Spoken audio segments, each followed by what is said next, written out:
January 2nd, Friday. Today's Gospel. Live in Christ. Christmas is God with us in Jesus. Emmanuel. Jesus came to share our life and live among us. Now we are invited to live in Him. The new year has begun. Keep the Lord ever before you. With Him all things are possible. If you please God, it does not matter whom you displease. And if you displease Him, it does not matter whom you please. Stephen J. Lawson.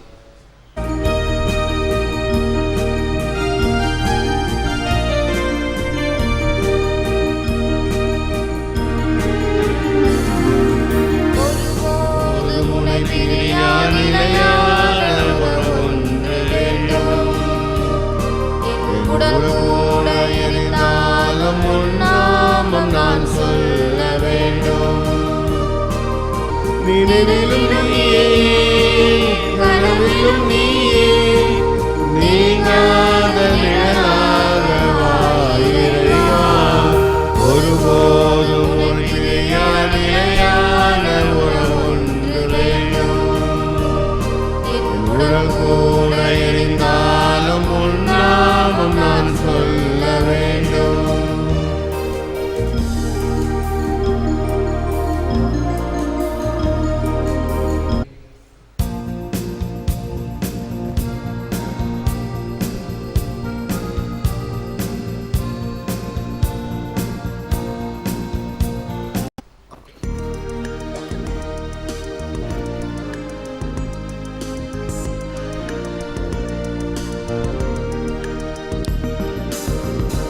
Alleluia, Alleluia, Alleluia, Alleluia. பலமுறை பல வகைகளில் முற்காலத்தில் இறைவாக்கினர் வழியாக நம் மூதாதையரிடம் பேசிய கடவுள் இவ்விருதி நாள்களில் தம் மகன் வழியாக நம்மிடம் பேசியுள்ளார். அல்லேலூயா. ஆண்டவர் உங்களோடு இருப்பாராக. புனித யோவான் எழுதிய நற்செய்தியிலிருந்து வாசகம். ஆண்டவரே, உமக்கு மகிமை. மகிமை. அக்காலத்தில் எருசலேமில் உள்ள யூதர்கள் குருக்களையும் லேவியர்களையும் யோவானிடம் அனுப்பி, நீர் யார் என்று கேட்டபோது அவர், நான் மெசியா அல்ல என்று அறிவித்தார். இதை அவர் வெளிப்படையாக கூறி மறுக்காமல் ஒப்புக்கொண்டார். அப்போது, அப்படியானால் நீர் யார்? நீர் எலியாவா என்று அவர்கள் கேட்க, அவர், நான் அல்ல என்றார். நீதாம் வரவேண்டிய இறைவாக்கினரா என்று கேட்டபோதும் அவர், இல்லை என்று மறுமொழி கூறினார். அவர்கள் அவரிடம், நீர் யார்? எங்களை அனுப்பியவர்களிடம் நாங்கள் மறுமொழி சொல்லியாக வேண்டும். எனவே உம்மை பற்றி நீர் என்ன சொல்லுகிறீர் என்று கேட்டார்கள். அதற்கு அவர், ஆண்டவருக்காக வழியை செம்மையாக்குங்கள் என பாலை நிலத்தில் குரல் ஒன்று கேட்கிறது என்று இறைவாக்கினர் ஏசையா உரைத்தது என்னை பற்றியே என்றார். பரிசேயரால் அனுப்பப்பட்ட அவர்கள் அவரிடம், நீர் மெசியாவோ எலியாவோ வரவேண்டிய இறைவாக்கினரோ அல்லவென்றால் ஏன் திருமுழுக்கு கொடுக்கிறீர் என்று கேட்டார்கள். யோவான் அவர்களிடம், நான் தண்ணீரால் திருமுழுக்கு கொடுக்கிறேன். நீங்கள் அறியாத ஒருவர் உங்களிடையே நிற்கிறார். அவர் எனக்கு பின் வருபவர். அவருடைய மிதியடி வாரை அவிழ்க்கக்கூட எனக்கு தகுதியில்லை என்றார். இவை யாவும் யோர்தான் ஆற்றுக்கு அக்கறையிலுள்ள பெத்தானியாவில் நிகழ்ந்தன. அங்குதான் யோவான் திருமுழுக்கு கொடுத்து கொண்டிருந்தார். இது கிறிஸ்து வழங்கும் வாழ்வு தரும் நற்செய்தி. கிறிஸ்துவே உமக்கு புகழ். The Christ, the thong of whose sandal I am not worthy to untie. கிறிஸ்துவின் மிதியடி வாரை அவிழ்க்கக்கூட எனக்கு தகுதி இல்லை. இயேசுவில் அன்பார்ந்த சகோதர சகோதரிகளே, அன்பார்ந்த தொலைக்காட்சி விசுவாசிகளே, John the Baptist, witness of the Lord, trumpet of heaven, herald of Christ, voice of the word, precursor of truth, friend of the bridegroom, crown of the prophets, forerunner of the Redeemer, preparer of salvation, light of the martyrs, and servant of the word. திருமுழுக்கு யோவான் இறைவனின் சாட்சி, உன்னதத்தின் எக்காலம், கிறிஸ்துவின் முன்னோடி, வார்த்தையின் ஒலி, உண்மையின் தீர்க்கதரிசி, மணமகளின் நண்பன், இறைவாக்கினன் கிரீடம், உலக மீட்பரின் முன்னோடி, இரட்சணியத்தின் தயாரிப்பாளர், வேத சாட்சிகளின் ஒளியாகவும் வார்த்தையின் சேவகனாகவும் இருக்கிறார். அதுகளே எத்தனை அடைமொழிகள் பாருங்கள் இந்த யோவான் அருளப்பருக்கு. கிறிஸ்துவை முன் அறிவித்த தீர்க்கதரிசிகளினுடைய வரிசையில் இறுதியாக நின்று மிக சிறந்த ஒரு சான்று பகர்தலை வாழ்ந்து காட்டியவர். கிரிக்கெட் மேட்சில் கடைசியில் வரக்கூடிய பேட்ஸ்மேன் நன்கு விளையாடி பவுண்டரியும் சிக்ஸர்ஸும் அடித்தால் என்ன ஆரவாரம், என்ன மகிழ்ச்சி இருக்குமோ அப்படிப்பட்ட ஒரு மகிழ்ச்சியை ஸ்நாபக அருளப்பர் கொடுக்கிறார். தீர்க்கதரிசிகள் எல்லாம் இயேசுவை முன்னறிவித்தவர்கள்தான். ஏசாயா தீர்க்கதரிசி பாருங்கள், கன்னியின் மகனாக பிறப்பார், செம்மறி ஆட்டை போல கொலைகளத்திற்கு இட்டு செல்லப்படுவார், அவருடைய எலும்புகள் ஒன்றும் முறிவுபடாது என்னெல்லாம் இயேசுவை பற்றி முன் அறிவித்தவர்கள். இறுதியாக வந்த ஸ்நாபக அருளப்பர் இயேசுவை அப்படியே படம் பிடித்து காட்டுகிறார். அவர் எவ்வளவு உயர்ந்தவர், அவர் வளர நான் தேய வேண்டும், அவருடைய மிதியடி வாரை, காலணியின் வாரை அவிழ்க்கக்கூட எனக்கு தகுதியில்லை. திருந்தியவருக்கு யோவான் அளித்தது திருமுழுக்குத்தான், வருந்தியவருக்கு அது வரமுழுக்குத்தான் என்கிறது இயேசுமா காவியம். எல்லோரும் அவரை நாடி தேடி வருகிறார்கள். பாவங்களுக்கு மீட்பு, பாவங்களுக்கு மன்னிப்பு, பாவ கழுவாய் ஏதாவது செய்ய வேண்டும் என்பதிலே மிகுந்த நாட்டம் கொண்டு வந்தவர்கள் பல வகை மக்கள். ஒவ்வொருவருக்கும் அல்லது ஒவ்வொரு குழுவினருக்கும் அவர்களுக்கு தகுந்தவாறு பரிகாரத்தை கொடுப்பவர் யோவான். காவலர்கள் வந்த பொழுது அவர் சொல்லுவார், உங்களுக்கு கிடைக்கின்ற ஊதியத்தை வைத்து வாழுங்கள், கைக்கூலி வாங்காதீர்கள். அப்பவே சொல்லிட்டார், 2000 வருஷத்துக்கு முன்னாடியே. குற்றத்தை கண்டு கூப்பாடு போடாதீர்கள், கிடைக்கின்ற ஊதியத்திற்கு ஏற்றவாறு உழையுங்கள், வேலை செய்யுங்கள்.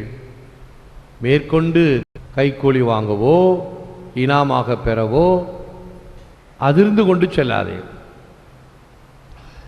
யாரிடமிருந்து ஊதியம் பெறுகிறோமோ, அது அரசு வேலையாக இருந்தாலும் சரி, தனியார் வேலையாக இருந்தாலும் சரி, அவர்களுக்கு நாணயமாக இருத்தல் வேண்டும்.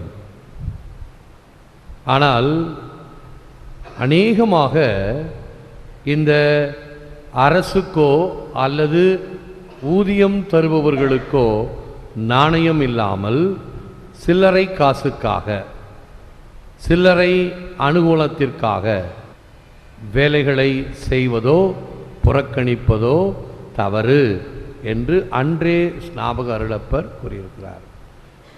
இன்னும் சற்று கடினமான வார்த்தைகளை கூட பயன்படுத்தினார்.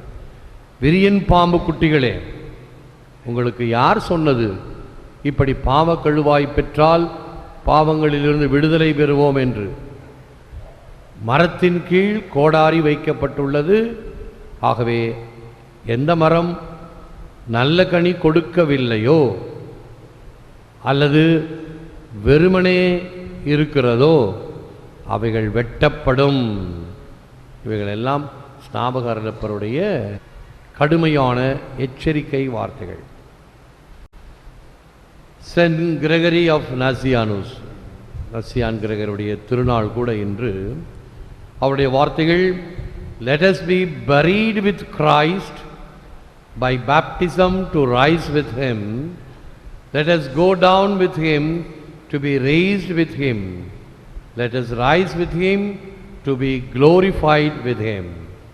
திருமுழுக்கால் கிறிஸ்துவோடு புதைக்கப்பட்டு அவரோடு உயிர்ப்போம், நாமும் அவருடன் பாதாளம் சென்று அவரோடு எழுப்பப்படுவோமாக, அவரோடு உயிர்த்து மகிமைப்படுத்தப்படுவோமாக. கிறிஸ்துவோடு இரத்தல் வேண்டும். To die with Christ. சிலுவை வாழ்வு, அதுதான் மகிமை வாழ்வு.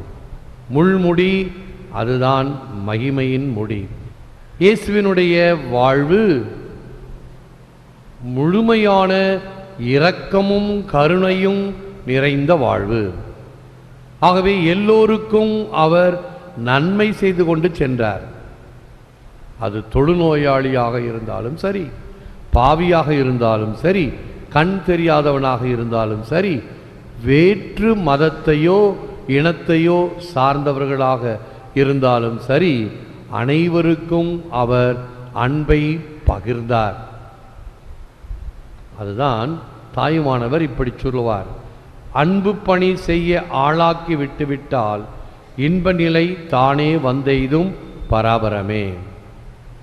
இன்று இயேசு இதயங்களின் அரசராக, மனங்களில் மன்னராக, ஆலயத்திலும் சரி, நம் வீட்டிலும் சரி, உள்ளத்திலும் சரி, அவருக்கு மிக சிறந்த இடத்தை கொடுக்கிறோம் என்றால் ஏன்?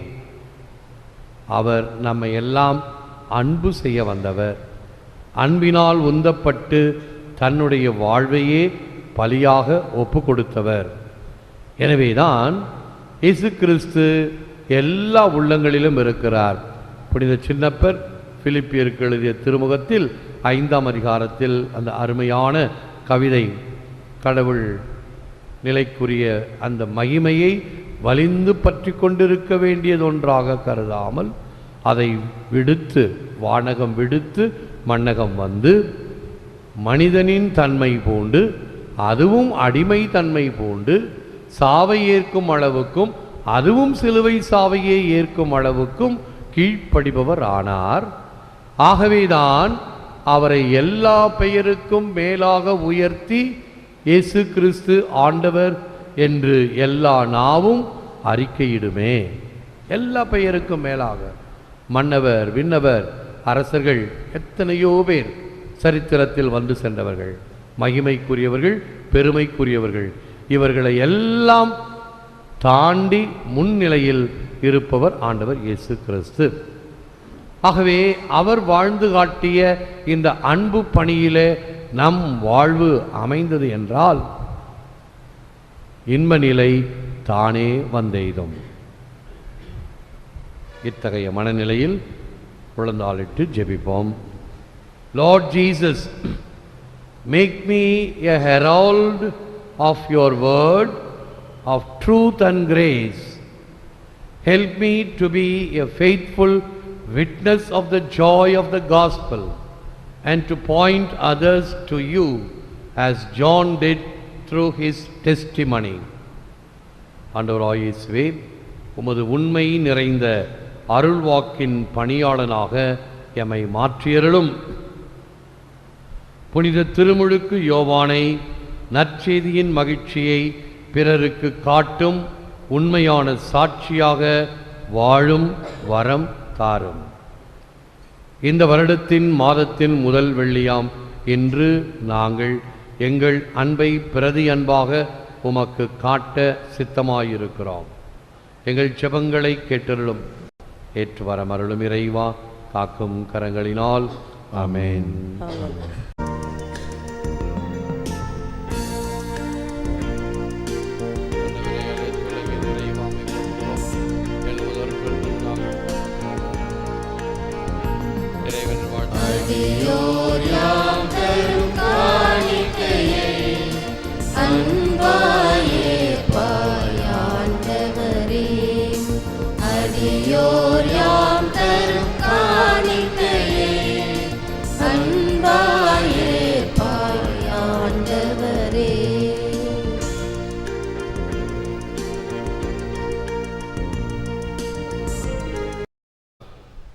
நன்றி ஏந்து நிற்போம், ஆசீர் பெறுவோம். ஆண்டவர் உங்களோடு இருப்பாராக. உம்மோடும் இருப்பாராக. எல்லாமல்ல இறைவன் பிதா சுதன் பரிசுத்தாவி உங்களை ஆசீர்வதிப்பாராக. ஆமென். சென்று வாழுங்கள், திருப்பலி நிறைவேறிற்று. இறைவா உமக்கு நன்றி. இயேசுவின் இருதயமே, எங்கும் நிறைந்திடும் அருள்மயமே, உந்தன் ஆசீரும் அருளும் சேர்ந்து வந்தால் எங்கள் ஆனந்தம் நிலை பெறுமே. பிதாசுதன் பரிசுத்த ஆவியின் பெயராலே ஆமென். இயேசுவுக்கே புகழ். மரியே வாழ்க.